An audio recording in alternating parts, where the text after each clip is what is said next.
এই প্রশ্ন তো আমাদেরও, কারণ তোমরা আমাদের রাজ্যে প্রবেশ করেছো।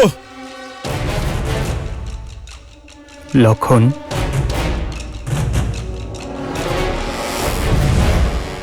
আমি অযোধ্যাপতি মহারাজ দশরথের পুত্র রাম।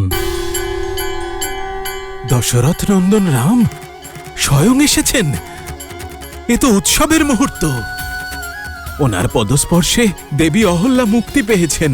উনি আশায় আমাদের এই বনও পবিত্র হয়ে উঠেছে। শীঘ্র চলো।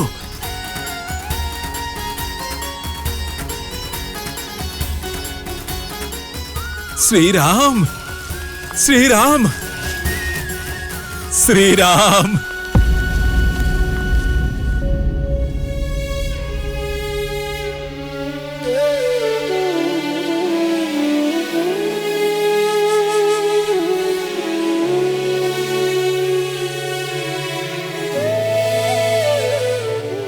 এ কি অনর্থ হয়েছে? অযোধ্যার শৃঙ্গার সন্ন্যাসীর গেরুয়া বসন ধারণ করেছে। এই বেশ ধারণ করার জন্য আমি কি আপনার অতিথি নেই নিষাদরাজ? অতিথি তো এসে ফিরে যায়। আপনি তো আমার এইখানে হৃদয়ে রয়েছেন কুমার রাম। আপনি যদি আমাকে মনে ধারণ করেন তাহলে আপনার স্থানও আমার হৃদয়।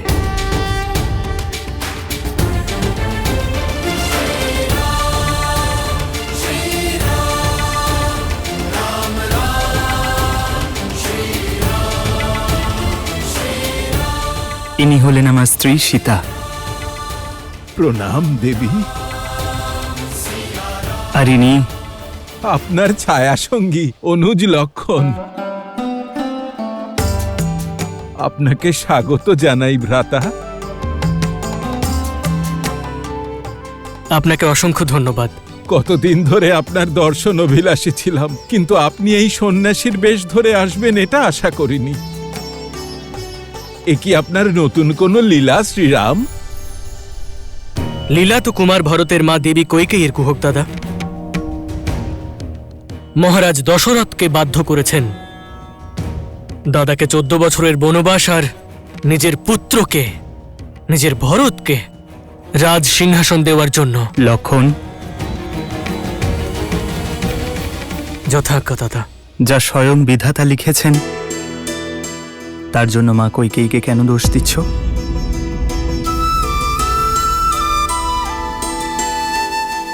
সিদ্ধান্ত আমারই ছিল। আপনার এখানে আসার এই সিদ্ধান্তে আমরা সকলে ধন্য হয়েছি। এবার আমরা আপনাদের সকলের সেবা করার সুযোগ পাব। আপনি আপনার 14 বছরের বনবাস এখানেই কাটান। এই রাজ্য আর এই নিষাদ রাজ সবই তো আপনারই শ্রীরাম। আপনার প্রেম এবং স্নেহ আমাকে অভিভূত করেছে, কিন্তু প্রতিশ্রুতি অনুযায়ী এই 14 বছরের বনবাস আমাকে বনে বনে ঘুরেই কাটাতে হবে, কোনো রাজ্য বা নাগরিকের কাছে নয়। কিন্তু কিভাবে শ্রীরাম? এই স্থান যতটা সুন্দর আর মনোরম ততটাই ভয়ানক। হয়তো আপনি শোনেননি। থাকার জন্য ভয়ঙ্কর। আমি অযোধ্যার রুদ্র, আমি শঙ্কর।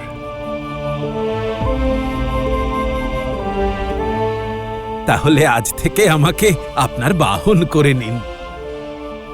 আপনাকে পথ দেখাতে দেখাতে আমিও আমার লক্ষ্যে পৌঁছে যাব। মানুষের কর্মফল, তার চয়নের পরিণাম তাকেই ভোগ করতে হয়। কর্তব্য পালনের এই পথে আমাকে একাই চলতে হবে। তাহলে শ্রীরাম, আমাকেও কিছু সেবা করার সুযোগ দিন। আজকের রাতটা আমরা এই বৃক্ষের নিচেই বিশ্রাম নেব। কাল সকালে যদি গঙ্গার ওপারে যাওয়ার ব্যবস্থা করে দেন তাহলে অনেক উপকার হয়। যথা আজ্ঞা।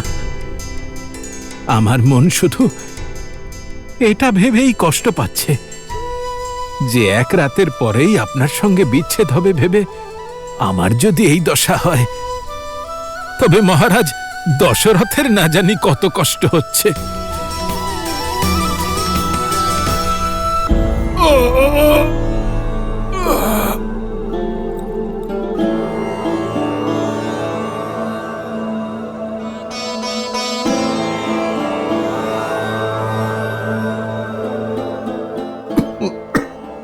আমি সব চেষ্টা করে দেখেছি, কিন্তু মনের শান্তি মহারাজ একমাত্র স্বয়ং মন থেকেই পেতে পারেন।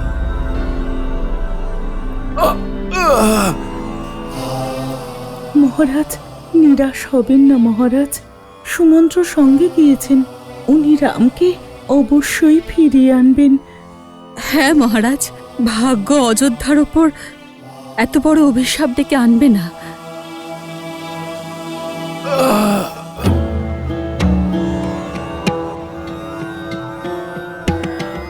আচার্য, এবার আপনি ওনাকে বোঝান।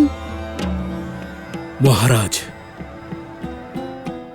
এটা নিয়তির সঙ্গে লড়বার সময় নয়, বরং তাকে স্বীকার করে নেবার সময়। বিশ্বাস রাখুন, ঈশ্বর যা করেন মঙ্গলের জন্যই করেন।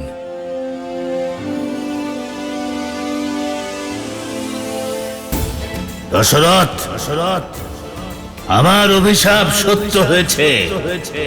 তুমি তোমার পুত্রের শোকে মৃত্যুবরণ করবে দশরথ।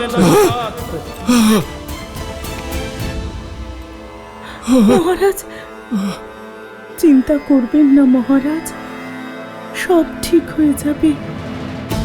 কিচ্ছু ঠিক হবে না, এই ভয়ই তোমার প্রাণ নিয়ে নেবে। ইনি ওই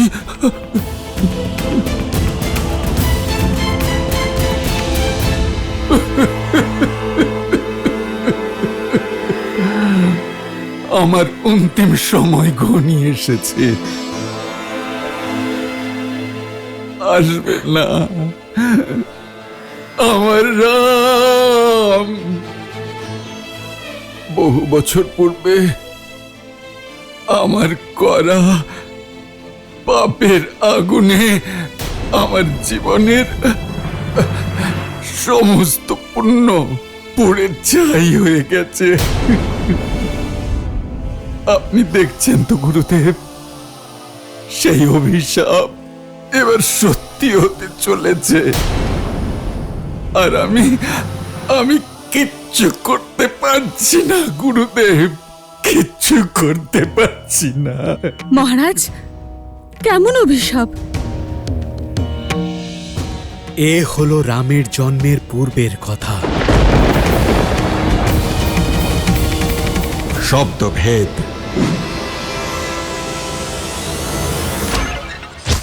অজ্ঞাতসারে আমি আপনাদের পুত্রের প্রাণ হরণ করেছি। তুমি দুই অন্ধের জ্যোষ্ঠীকে হরণ করেছো। তুমি তোমার ধর্মরক্ষক পুত্রের শোকে তিলে তিলে মৃত্যুবরণ করবে। এটাই বৃদ্ধ অনুতপ্ত পিতার অভিশাপ।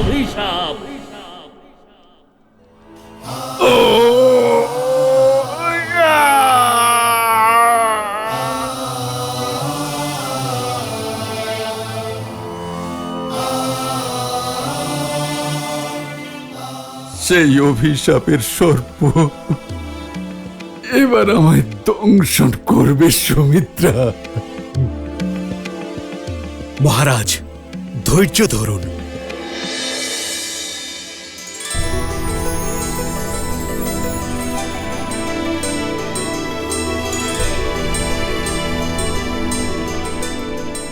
সমস্ত অন্ধকারের পিছনে আলোর রশ্মি লুকিয়ে থাকে মহারাজ।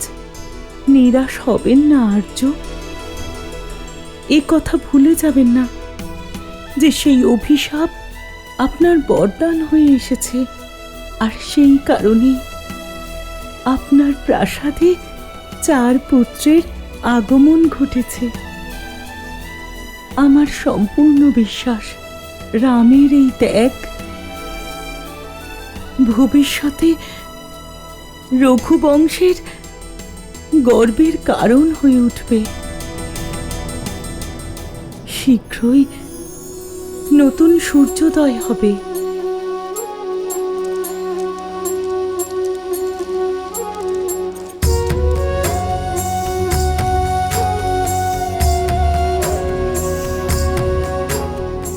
নতুন শুভারম্ভ, নতুন কাহিনী।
এক বনবাসের এই পাদুকার আর প্রয়োজন নেই।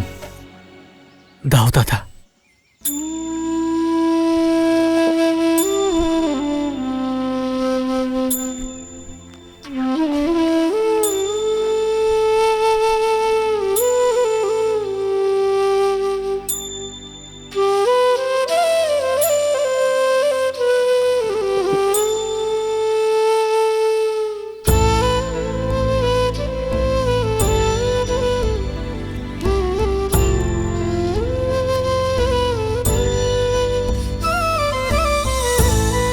শ্রীরাম এই বেশে পাদুকা ছাড়া এই ঘন বনে 14 বছর কি করে কাটাবেন? আমার তো এটা ভেবেই ভয় করছে। আমি কেবল বস্ত্রই নয়, আমার সমগ্র জীবনশৈলী, আমার জীবনের পথও বদলে ফেলেছে নিষাদরাজ।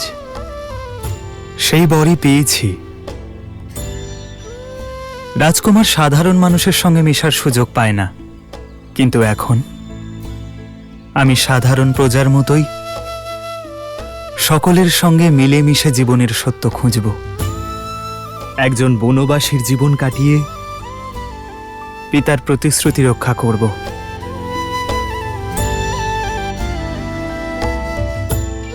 নিষাদরাজ, অযোধ্যাবাসী আমাদের খুঁজতে এখানে চলে আসার আগে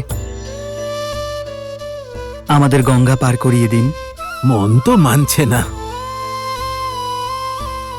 তবে আপনার কর্তব্যের পথে বাধা হব না। ওপারে নিয়ে যাওয়ার জন্য কৈবর্ত অপেক্ষা করছে শ্রীরাম।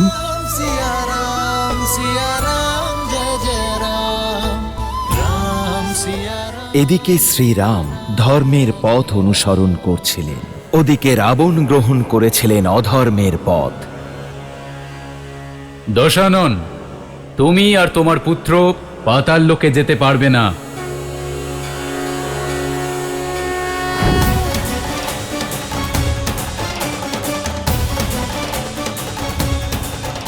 প্রণাম বরুণদেব। এই সিদ্ধান্ত নেওয়ার অধিকার তোমার নেই বরুণদেব। যুবরানী সুলোচনা নাগকন্যা, সে যাকে ইচ্ছে নিজের সঙ্গে পাতাল লোকে নিয়ে যেতে পারে। এই পাতাল লোকের রক্ষক হিসেবে এটা আমার কর্তব্য। যে রাবণের ছায়াও যুদ্ধ, দুঃখ আর মৃত্যু ডেকে আনে, সেই দুষ্ট, অধর্মী, পাপী রাক্ষসের পায়ের চিহ্ন আমার লোকে আমি পড়তে দেব না। বরুণদেব, আপনি পাতাল লোকের রক্ষক হতে পারেন, কিন্তু আমিও নাগরাজ বাসুকীর কন্যা। আপনি আমার শ্বশুর মশাইকে অপমান করছেন। আমি শুধুই তথ্য জানাচ্ছি কন্যা, এমন অধার্মিকের আমার লোকে কোনো জায়গা নেই। বরুণদেব, বরুণদেব!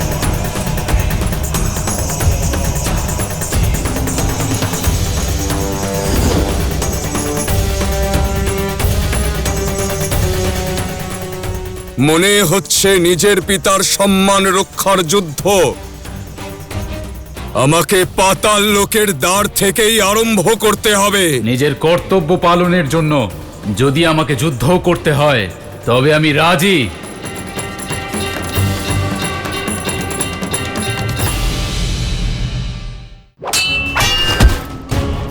পরাজিতের ধর্ম হলো বিজেতার সব কথা মেনে নেওয়া, কারণ যে জীবন দান করে সে জীবন কেড়েও নিতে পারে, তাই না বরুণ দেব? তাই নিয়মানুসারে তুমি আর আমাদের বাধা দেবে না।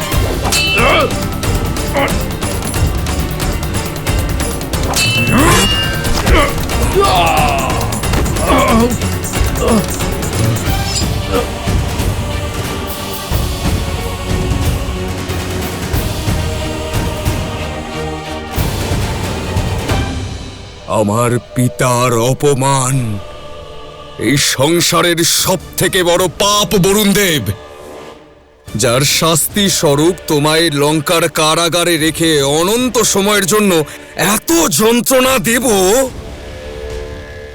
যে তুমি এই মুহূর্তে দশাননের কাছে তুমি মৃত্যু ভিক্ষা চাইবে। মেঘনাদ, অদ্ভুত, আমি গর্বিত তোমাকে নিয়ে পুত্র। যুদ্ধ হয়েছে, তাই যুদ্ধের নিয়মও পালিত হবে। যদি কোনো বীর নিজের শত্রুকে পরাজিত করে জীবন দান করে, তবে পরাজিতের ধর্ম হল বিজেতার সব কথা মেনে চলা, কারণ যে জীবন দান করেছে সে জীবন কেড়েও নিতে পারে, তাই না বরুণ দেব? তাই নিয়মানুসারে তুমি আর আমাদের পাতাল লোকে যেতে বাধা দেবে না, আর ধর্ম অনুসারে তুমি এই পাপী অধার্মিক রাবণের লঙ্কাকে, যা চারদিক থেকে জল দিয়ে ঘেরা, তাকে রক্ষা করবে, যেন কোনো শত্রু লঙ্কায় প্রবেশ করতে না পারে। মা সুলোচনা, নিয়ে চলো আমাদের পাতাল লোকে। বিদ্যুৎ জিহ্বার অধ্যায় শেষ করার সময় হয়েছে।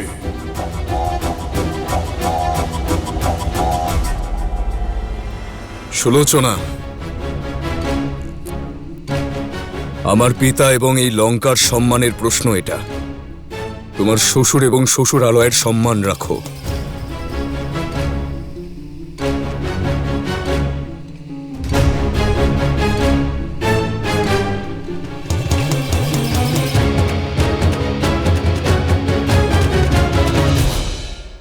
আমার পিতা এবং 3 জন মাতার দায়িত্ব আপনাকে দিলাম। যথা আজ্ঞা কুমার।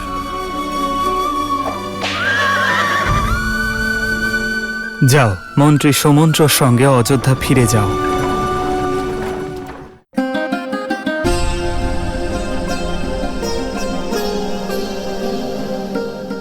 সাহায্য করার জন্য ধন্যবাদ অমর্ত্য। এবার আপনি অযোধ্যা ফিরে যান। এই আদেশ আমাকে করবেন না কুমার। বনবাসের প্রতীক্ষা পূর্ণ হলো। 14টা প্রহর কেটেছে, যেন 14টা বছর। ফিরে চলুন আমার সঙ্গে। মহারাজও এটাই চান। পথ যদি সত্যের হয় তাহলে অজুহাত খুঁজতে নেই অমর্ত্য। রঘুকুলের নিয়ম ভঙ্গ করে আমি আমার পিতার কাছে তো ফিরে যেতে পারবো, কিন্তু পূর্বপুরুষদের কি করে মুখ দেখাবো? দেবী সীতা, আপনি অন্তত শুনুন। মহারাজের আশা আপনি অন্তত আমার সঙ্গে ফিরে যাবেন। যে আশা অধর্মের আধার হয় তা কখনো শুভ হয় না অমাত্য। আর আমার ধর্ম তো 7 পাকে ঘোরার সময়ই শ্রীরামের ধর্মের সঙ্গে জুড়ে গিয়েছিল। এবার আপনিই বলুন, আমি এক ধর্ম ত্যাগ করে অন্য ধর্ম কি করে পালন করব? আমি জানি পিতা অত্যন্ত ব্যথিত, কিন্তু পুত্রবধূকে নিয়ে উনি গর্বও করবেন যে নিজের সম্পর্কের সম্মানের জন্য বনবাসে যেতেও রাজি হয়েছে। অযোধ্যার পুত্রবধূর প্রতি এই ব্যবহার উচিত নয়, ওনাকে দয়া করে বোঝান। এটাই ধর্মের পথে চলার নিয়ম। প্রথম পদক্ষেপ কঠিন হয়, তারপর সব সহজ। আর যে পথে একবার এগিয়ে যায় সে পিছন ফিরে দেখে না। কর্তব্য পালনের নিষ্ঠা এটাই ধর্মপরায়ণতা। আমি চাইলেও সীতা ও লক্ষ্মণকে আমার সঙ্গে যেতে বাধা দিতে পারবো না। আমার পিতা এবং 3 জন মাতার দায়িত্ব আমি আপনাকে দিলাম। আর অযোধ্যার ভাবী রাজা আমার প্রিয় ভরতকে অনেক আশীর্বাদ এবং ভালোবাসা অবশ্যই দেবেন। যথা আজ্ঞা কুমার।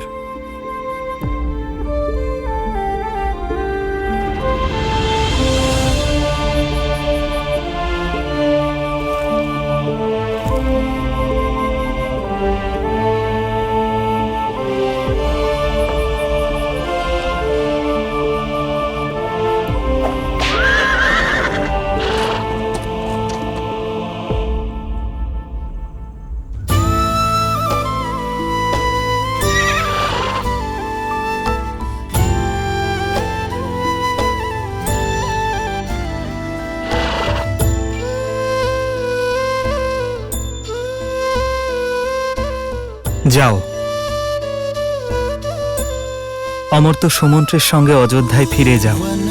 उपवन का भ्रमण कराते गंगा का जल पान कराते नियति कैसी